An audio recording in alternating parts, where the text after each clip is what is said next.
வழித்தடத்திலிருந்து மிக அருகாமையிலே உள்ள கடற்கரை கொண்ட பகுதியாக தமிழ்நாடு விளங்குகிறது.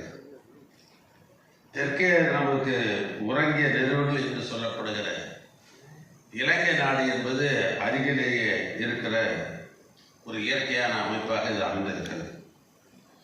16 கடலூர் மாவட்டங்கள் தமிழ்நாட்டினுடைய கடல்சார் பகுதியும் பயன்படுத்துகின்ற ஒரு நிலை நம்முடைய தமிழ்நாட்டுக்கு விளங்குகிறது.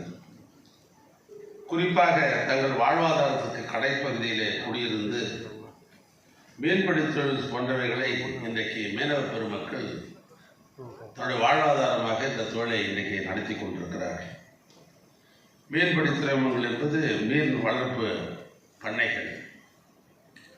வணிக ரீதியாகவும் ஒன்றியம் மற்றும் மாநில அரசுடைய கட்டுப்பாட்டில் உள்ள துறைமுகங்கள் மக்கள் பொழுதுபோக்கும் கடற்கரை பகுதியாக கூட பீச் என்ற அடிப்படையில் இன்றைக்கும் பல இடங்களிலே விளங்கி கொண்டிருக்கிறது. சுற்றுச்சூழல் பாதுகாப்பு பகுதிகளாக ஆலயத்து காடுகள் இன்றைக்கும் விளங்கி கொண்டிருக்கிறது. ஆமைகள் முட்டையிடும் பகுதிகள், மன்னார் வளைகுடா போன்ற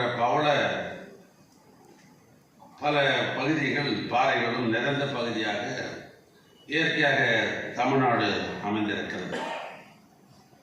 பறவைகள் சரணாலயம் வரலாற்று முக்கியத்துவம் வாய்ந்த கோயில்கள், குறிப்பாக தமிழ்நாட்டில் ஆன்மீக பெருமக்கள் விரும்புகிற திருச்செந்தூர், ராமேஸ்வரம், வேளாங்கண்ணி போன்ற கூட கடற்கரை பகுதியில் தான் அவைகளெல்லாம் சிறப்பாக அமைந்திருக்கிறது.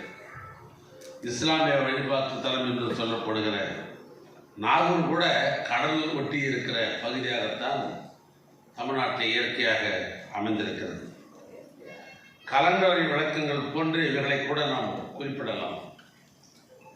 தமிழ்நாடு மிக பழமையான கடல்சார் வரலாற்றை கொண்டது என்று சொன்னால் அது மிகையாகாது.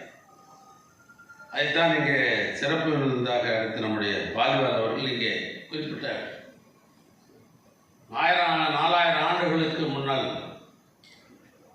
பிறந்ததாக கூறப்படுகிற ஒரு பெண்பால் புலவர் தான் இந்த திரைக்கடல் ஓடியும் திரையும் தேடு என்கிற முதுமொழியை அவர்தான் முதலாக பயன்படுத்தியிருக்கிறார்.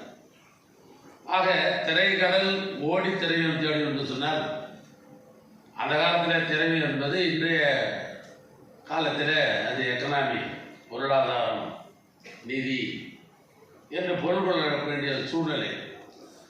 ஆனால் கடல் சார்ந்து கடலை தாண்டி